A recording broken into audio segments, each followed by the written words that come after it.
Hello and welcome to Straight Talk. I'm Tim Gordon.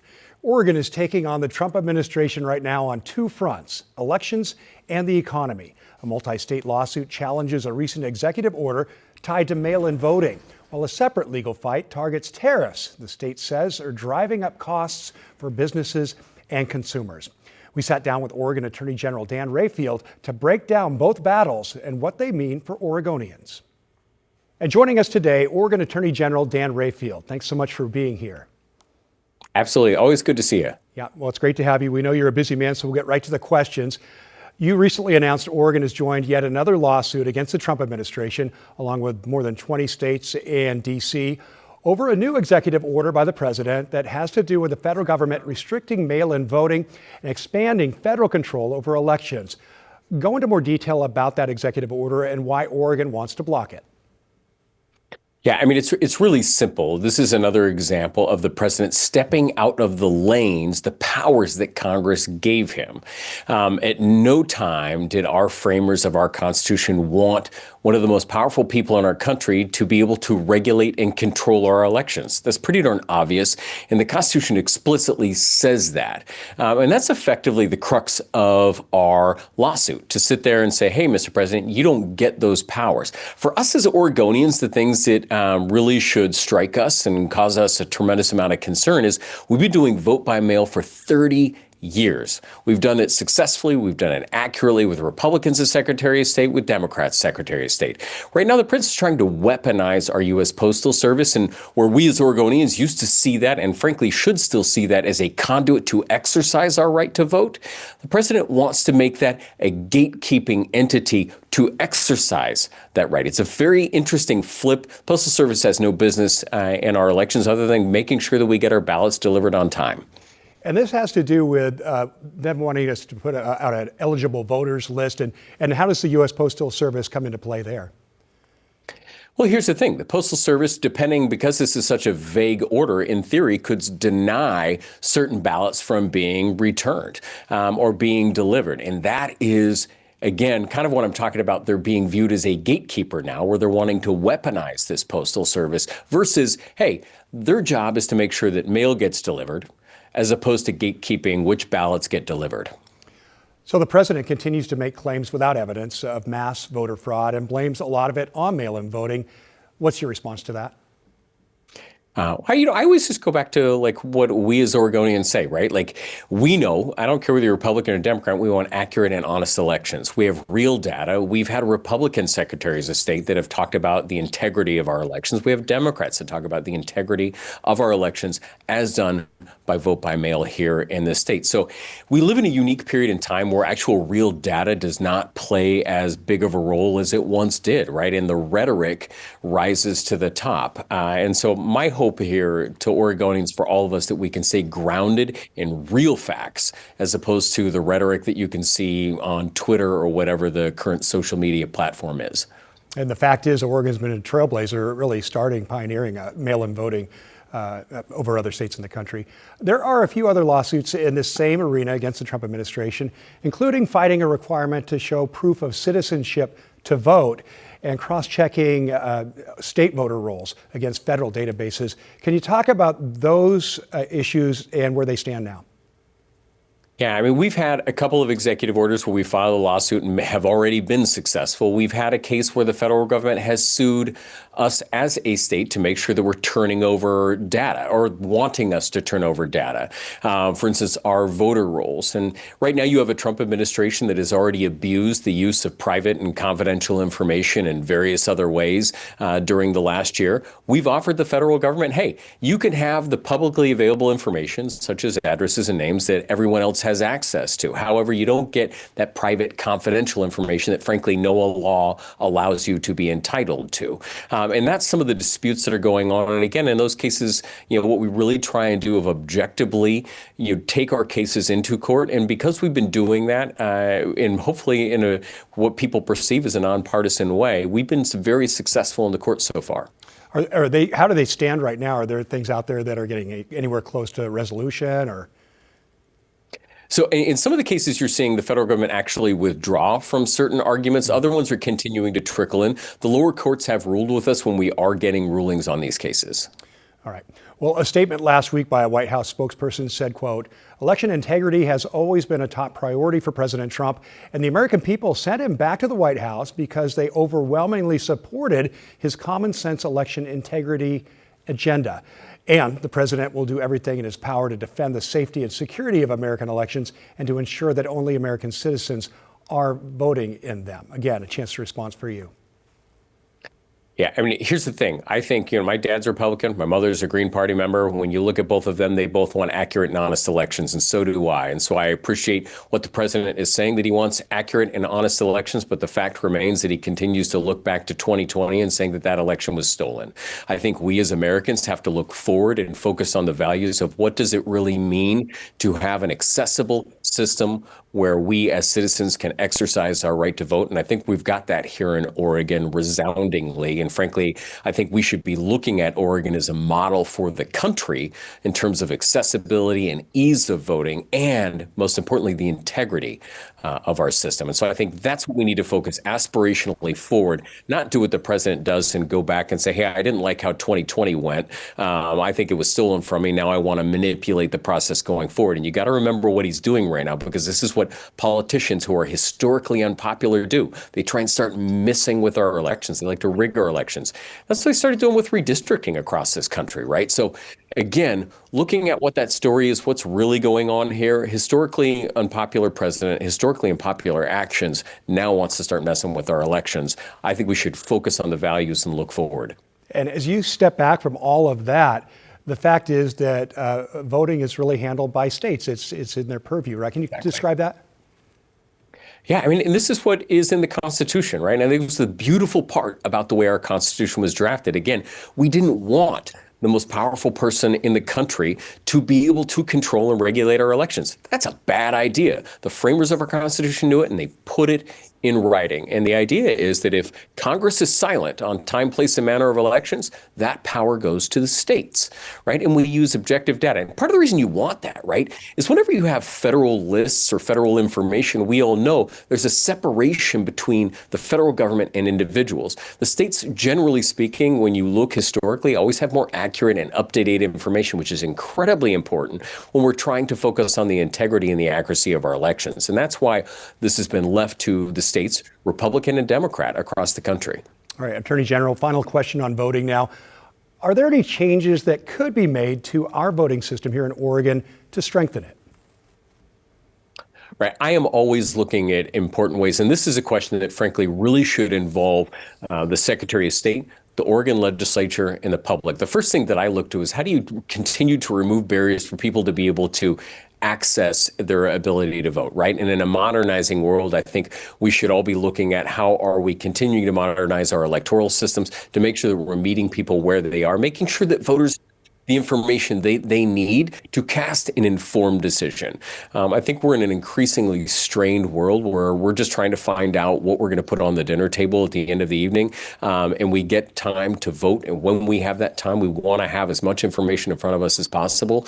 So I think that's incredibly important. How do we modernize getting new information? And then at the same time, I think there's a broader conversation about accessibility. And then the third thing I would say is, I think what we really need to do is start getting back to real facts and bringing back the actual real facts about the integrity of our systems here in the United States, and educating voters about those systems and how difficult it is if someone even wanted to engage in fraud, talking about what's really going on in these clerks' offices across our state.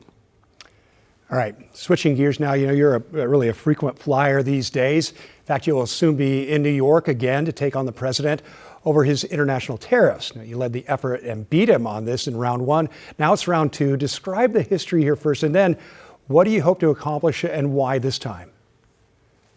Yeah, so for folks just to kind of get caught up or remember where we've been, more than a year ago, we filed our first lawsuit against President Trump's unconstitutional tariffs. And the reason we did that is he was abusing an emergency power. All three levels of courts, all the way up to the Supreme Court, agreed with us. Right after we won in the Supreme Court, in the same breath, after attacking the United States Supreme Court justices, the president decided to use another law that had never been used for these types of tariffs again. And here's the thing. If the president wants to do tariffs and use the appropriate statutes, he can do so. Congress has given him some powers. However, when you're going to twist statutes, lawyerly ways, we're going to hold you accountable in court. And that's what he's done. And so that's why you have the second lawsuit. And the reason these things are so darn important, right? If you go talk to small businesses in Oregon, if you go talk to individuals, if you look at the costs of these cases, we are feeling that across the state. We're feeling it as an economy in our state. And so this lawsuit is incredibly important. We have that case filed. We're in court Friday morning in New York, arguing that in the Court of International Trade, which is the court of original jurisdiction in cases like these. All right, maybe you can get more specific about the damages. Can you quantify the damage these tariffs have done or are doing to Oregonians? What's the evidence that you have for that? Yeah, this is the thing that I think is really important for folks to realize, because it feels very speculative. What's the impact of the tariffs? You don't always see that when you go to the store. So what I like to do is use the president's lawyers and the president's own words when we're thinking about this. In front of the United States Supreme Court justices, they talked about, and if I remember correctly, it was anywhere up to 70 to 80% of these tariffs were being paid by Americans. There was a recent study put out by the Federal Reserve Bank of New York that showed that it was about 90% of these tariffs are being paid by Americans, right? So we use institutional figures. You shouldn't take my word for it. You should look at what we call trusted third-party validators. Say, hey, what's that real impact? What's the economic impact? Then, more importantly, talk to all of your friends that are small businesses. Talk to restaurant owners. Talk to people in your community, and they will tell you story after story, because we've heard them, about the impacts of how these costs have increased, which then means the cost for you and I, when we go to the restaurant, when we go to the store, those costs are increased for us as well. Yeah, and we profiled many of those small businesses here on KGW. So what's the status of the tariff refund program that was put in place after that first Supreme Court decision in February? Is that money going out yet? And do you have any advice for business owners affected here in Oregon? Absolutely. This is one of the most bizarre things that happened. Right after we get this win in the Supreme Court, that Trump says, well, hey, I'm not paying that money back. The irony of him saying that is his lawyers had been in the lower court saying we are going to pay the money back. And they were telling courts we're going to pay the money back. So don't actually pause these tariffs while this case is pending. Shortly thereafter, I think kind of they got their dots connected in the federal government, and they said, have made assertions in the Court of International Trade. We are going to find ways to make sure that every business that has paid money gets repaid. And so that's a process that is in development in Congress right now. I think there are some members of Congress looking to find quicker and more efficient ways to deliver that money to consumers and to businesses that have paid. And so I expect that process to roll out over the upcoming months. But here's the thing. When you unconstitutionally take money out of the pockets of businesses here in the United States, you got to put that money back in their pocket, right? So it's pretty simple, and that's what they're trying to do. Yep, and I think it's big money, too. I think I heard the figure of more than $160 billion in that refund issue. Well, whether you are for or against President Trump and his policies, most everyone can agree there's a lot going on. Every day it seems like there's something new. So what's your standard as Attorney General strategy for what Oregon chooses to fight with these legal challenges? Well, first and foremost, this is only one of many responsibilities we have at the Oregon Department of Justice, and we kind of classify this as how do we uphold the values of Oregonians. And so through that lens, we look at this stuff very objectively. When an action is taken by the president, we have to ask the question, are Oregonians being harmed? If the answer is yes, then you go to the second part of the analysis, which is, has a law or the Constitution been broken? If the answer to that is yes, then we say, does Oregon have standing, which is the legal standard to be in court to represent Oregonians? And if the answers to all of those are yes, then we file a lawsuit and we move forward. Because I think we've had this pretty, what I would say, very high standard for how we do this, we've been incredibly successful in a lot of the lawsuits that we've been bringing. Well, you are Oregon Attorney General at a very interesting time in our history. Dan Rayfield, thanks again for joining us today. Absolutely. Always. Thanks for having me, Tim. Welcome back to Straight Talk. An iconic piece of Portland has returned to downtown. We are, of course, talking about the Thompson Elk statue, which was removed from its pedestal following protests in 2020. Well, now it's back, restored and standing tall in downtown Portland. John Adams has more. Yeah. Under picture-perfect blue skies Thursday morning, the Thompson Elk statue made its return to downtown Portland. Residents came out in droves to say hello to an old friend. And I'm really emotional because it's definitely been a part of this city's history. And I'm really excited to see it. It's the beginning of downtown coming back. It's a very, very important day. The 9-foot-tall statue was built in 1900 and was a fixture in the city for 120 years before it was damaged during protests in 2020. There was some scratches, there was a lot of soot embedded in the coating on it, there was graffiti all over it. Conservator Robert Kruger was tasked with restoring the statue. He was able to remove the paint and imperfections before adding a new coat, one that allows graffiti to be removed without damaging the elk. It turned out really well. You know, I'm happy to see him looking like he always did. Nearly 10 different city bureaus banded together on the $1.8 million project, which engineers call faithful yet progressive. There has been a lot of change in the city. Even the elk fountain itself has seen some change. Some new stones, some new features, but at the same time, it's still familiar. Some we spoke with see the elk's return as a possible metaphor for the city as a whole. I think it's symbolic of Portland being a bruised city, and now it's trying to stiffen back up and become alive again. So it's beautiful to see. And our thanks to John Adams for that report. There were a lot of different players behind the restoration of the elk, including the Portland Parks Foundation. In a statement, Executive Director Jessica Green said in part, quote, "The restoration of the Thompson Elk Fountain is a testament to the power of partnership and what we can do when we all work together. This is a beautiful moment for Portland, and we look forward to celebrating the elk's return with everyone this Sunday." Yeah, it's going to be a big celebration. That partnership also included a lot of city leaders. That includes Councilor Dan Ryan, who is here with us today. Thanks so much for joining us. Thank you, Tim. You're one of the biggest boosters and supporters of this to make it happen, so we're really glad you're here. You were there for the installation this week, the reinstallation of the Thompson Elk in downtown Portland. So how did it feel to see that happen, and why was it so important to get that elk back? Well, I'll start with why it was so important to get it back. Thanks for having me on to celebrate the elk. It was at a time when I was serving on the old city council. There was 5 of us, and there were a group of concerned citizens that were making their rounds, talking about the monuments in general, but they specifically honed in on the elk. And I got to thank Bill and Kit Hotkins of this group called the Concerned Citizens, a group of elders that just made the case for how important it was for them to see the elk fully restored. That was a key word, fully restored. And so at that time, there were talks amongst all the bureaus about doing it in their own way, if you will. And so it was important to do a resolution that herded all the cats, got all the bureaus that are such a big part of this, especially the Water Bureau, PBOT, and Parks, to get on the same page. So I'm grateful that the rest of my colleagues at that time unanimously passed this, and I was proud to be the champion to get it across the finish line. It really was a big process, wasn't it, to be able to collaborate like that and to make this happen for an elk that had been pretty badly damaged.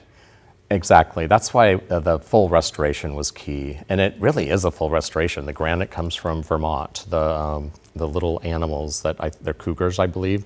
The spigots of water that come out the fountain, sure. Those are from Ohio. So this came from many time zones, and we stayed on budget. We allocated that money from the general fund, from the insurance payment. Then extra money was raised by the Portland Parks Foundation to do the design work. And so it truly was a team effort. And I'm really grateful to the workers on the ground. I met many of them this week down there, and they had so many stories to tell. And they were very proud of the fact that they stayed on budget. Yeah, and it's back better than ever, really.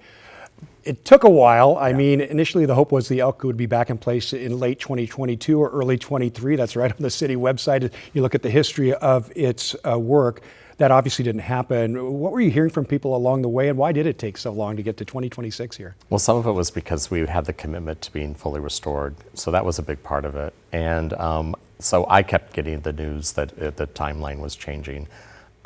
I just think it's important when you're doing hard things to get it done, and there's always going to be headwinds. But the important thing is it's done. We're celebrating it this weekend, and it's important for Portland.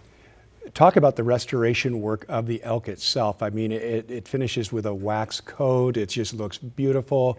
That was intricate work. It was. It was really important also to get some new lighting for various reasons. One, so at night people can enjoy that. And I just have to say how important the elk is. I think it is more than a symbol. Portland's been through a lot. We've all been through a lot. And there's something about the word restoration. It's different than the word revenge and rage. And we've been dealing with a lot of that. And people need to feel hope. And so what I saw this week when people were gathering to watch it be hoisted in is just random Portlanders pausing, smiling, and really feeling good about where they live. And that's the Portland that we want to live in. And Portland and all great cities have great public art, and we deserve nice things. Yep, and it is an interesting dichotomy, really, a little bit. You know, Portland is a great city. It's a city that believes in free speech and the First Amendment and speaking out and protesting and demonstrating. Yet sometimes that has done some damage to some of our favorite things. How do you kind of put those two things together and see a city that is still growing now? I think my hometown's always been a city where people are free to express themselves, and it's a quirky city, and it's a city that also really values tradition. And so it's not lost on me that I almost called it the forecourt fountain. That's how old I am. The Keller fountain is back on. The elk is returning. And I think these iconic public art pieces allow Portlanders to feel grounded and that the downtown is really coming back. And so we must celebrate those moments. This is part of our comeback. How important is that? Maybe it's an obvious question. Well, I think I'm a lifelong Portlander. I went away to college and did some work in other cities and came back. And I'll never forget the time when I was coming back from back east when I was in school back east, and it was December, so there was a dusting of snow. And I just had kind of a tough conversation with a friend, and we were driving up, and I saw the elk with the holiday wreath on, and it made me feel better suddenly. Instantly I felt better. So this is to all you Portlanders out there. You know what I'm talking about. And so this is a win for all of us that have that special connection. And it welcomes the visitors to Portland. And it's right in the civic area where we do debate, where people come to City Hall and say sometimes not such charitable things at all of us for the reasons of free speech, where people go to pay a traffic ticket, where people go to do jury duty. It's in the civic district. So we have the elk looking up to the hills, looking at its herd, as it always has been. There's some controversy. Is it the same way it always was? Yeah, it's actually, the neck is still going up, looking at the hills for its herd, and we can't do anything about PBOT changing directions of roads. So it's really for all of us to restore and remember, and how important that is as a society, as a culture. And I'm really grateful the elders of this town got through to me and got through to other people on city council to do the right thing. Yeah. Was there ever a point you thought it might not happen, that it wasn't going to happen? How'd you push it through? I don't really think that way, or I would have ran for office in September of 2020. So I'm kind of built to do hard things. You get knocked down, you get back up. So no, I was 100% clear that Portlanders want their elk back.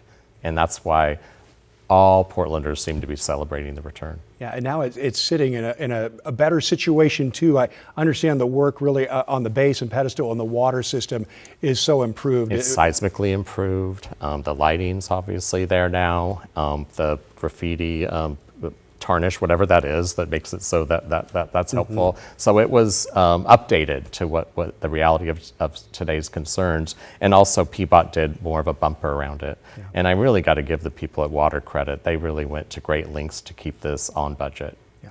Yeah. And now when you look at that elk, what's the one phrase that comes to mind for you? Resilience. Yes. Excellent. One word I think I just did. I think that's a great word. Yeah, for sure. All right, we're going to celebrate this weekend. Talk about that. People can come out. Come on down. Bring your families. It's at 1 o'clock. Of course, there's got to be food. There'll be food carts. There'll be music. There'll be a DJ. And there will be some ritual. And there will be some speeches. And mostly it's about playing and taking time to connect with one another. Might be a little misty, but Portlanders know how to celebrate when there's a little bit of mist coming down. We could totally handle that for sure. Well, we put up the graphic, and you said it's Sunday from 1 o'clock. Sunday from 1 to 4. Fantastic. Yeah. So hopefully people come on out and celebrate with everybody. Portland, we deserve to celebrate. And thank you for joining us. We'll see you again next time on Straight Talk.